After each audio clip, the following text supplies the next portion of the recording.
Oh, thank you all very, very much. It's a wonderful welcome here and a terrific morning for us to celebrate the 5-year anniversary of the beginning of the Tea Party and the Tea Party Patriots in particular.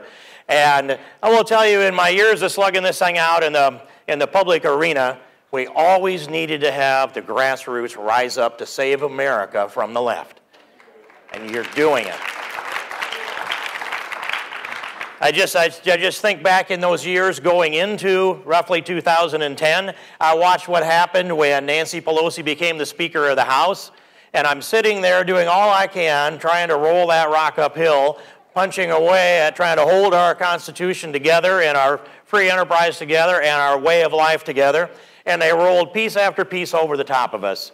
You know, we forget that they rolled cap and trade over the top of us before they brought Obamacare to roll over the top of us. It just didn't get through the Senate because of what used to be known as the filibuster and a supermajority required before Harry Reid pulled the trigger on the nuclear option. And by the way, nothing exploded over there in the Senate, and it should have. But they rolled cap and trade over the top of us, and because it's been blocked legislatively by you, now you've got Barack Obama deciding that he has the constitutional authority to make up laws on his own. And to direct his minions in the executive branch to do whatever they decide to do to impose this leftist agenda on us. And I have long spoken about these constitutional violations. But here's the one that is the starkest and the clearest to me. When Barack Obama stepped up to the podium after he'd taken a beating from the religious community because there was a requirement in Obamacare that they provide contraceptives, abortifacients, and sterilizations, even through our church organizations. And Barack Obama took about a 2-week beating from the religious organizations, and then he stepped up to the podium like this, and he said, now I'm going to make an accommodation to the religious organizations. Now I'm going to require the insurance companies to provide these things for free. He said, for free. He said it twice. And so we went back and looked at the rule written by Kathleen Sebelius. There wasn't a letter changed. Nothing got changed. The only thing that changed was that Barack Obama had spoken. And the insurance companies lined up to do his bidding as if he were king. The imperial presidency has emerged, and some of it in spite of what all you have done.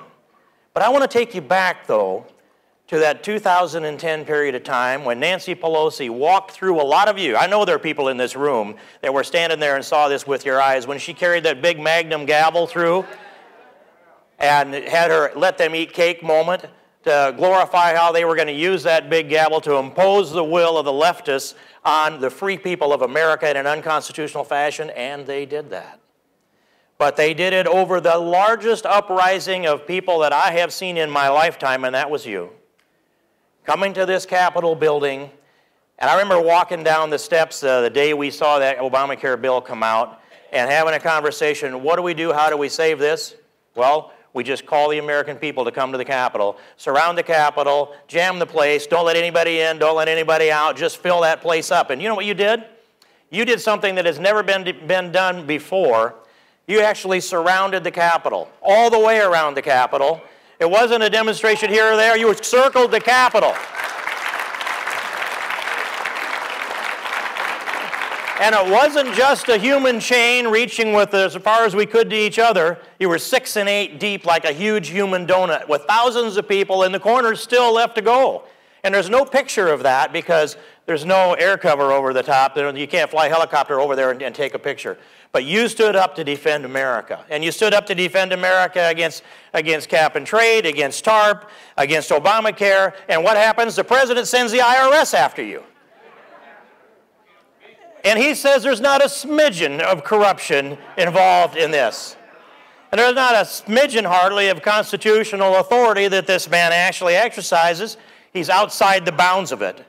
And we've got to pull that down. We have a battle ahead of us.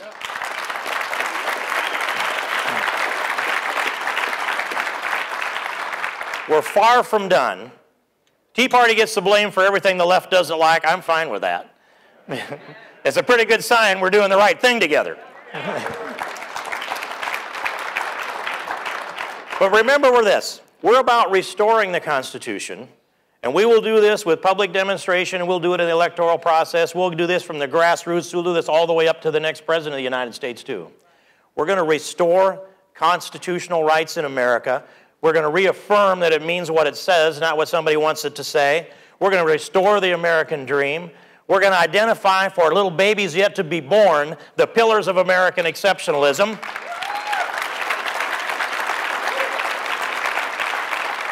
We're going to identify it because if we don't believe it in our hearts, if we don't believe in this, if we don't know this as part of our civilization, they will define it away from us. So it's our children is where the future of this is. They need to know our founding fathers meant what they said. The words in the Declaration and the Constitution and the law, by the way, Mr. President, mean what they say. And we cannot let them define them away. We've got to step up because we owe this. We owe this to the people that handed this republic over to us to preserve, protect, and defend it and hand it to the next generation. They could form it. They formed it out of the ideas of the rights that came from God and argued for it, wrote for it, shaped the Declaration, the Constitution, fought a Revolutionary War, and there's our great country, and all we have to do is preserve and protect it and defend it and hand it to the next generation in better condition than the way we found it. That's the American dream. We are going to realize it, and we're going to serve and do this with the most patriotic motivations, and we're going to serve with joy. We might as well have fun because, you know, if you can serve with joy, they can never defeat you.